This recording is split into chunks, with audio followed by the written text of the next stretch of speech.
চিঠি কথা আৰু আবৃত্তিত মেঘমল্লিকা। অ' জোনাক, তোমালৈ বৰকৈ মনত পৰে অ'।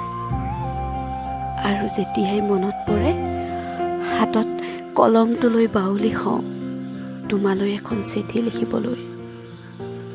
কি বুলি বাৰু আৰম্ভ কৰোঁ কোৱা? মৰমৰ নে হেঁপাহৰ নে অন্য কিবা?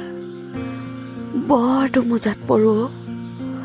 শব্দবোৰচোন হেৰাই যায়। কেতিয়াবা ভাবোঁ বুকুৰ সমস্ত আৱেগ ঢালি তোমালৈ সোণাৰু ৰঙেৰে চিঠিখন আৰম্ভ কৰোঁ আৰু সামৰিও থওঁ কৃষ্ণচূড়াৰ বাহিৰে। আকৌ ৰৈ যাওঁ। বুকুত ফুলা পলাশৰঙীয়া মৰমবোৰ বাৰু কেনেকৈ যাচিম তোমাক?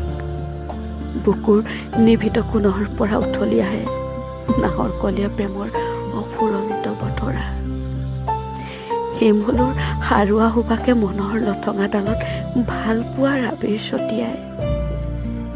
বহু কথাই মন যায় তোমাক ক'বলৈ, কিন্তু হাতৰ কলম যে হাততে নিথৰ হৈ ৰয়। কি বুলিনো আৰম্ভ কৰোঁ কোৱা? মনত সদায় সেই একেটাই প্ৰশ্ন। ভাবি থাকোঁতে কত উজাগৰি ৰজনীয়ে প্ৰভাতক চুমে। সেয়ে আজিও কাগজখন উকা হৈয়ে ৰ'ল।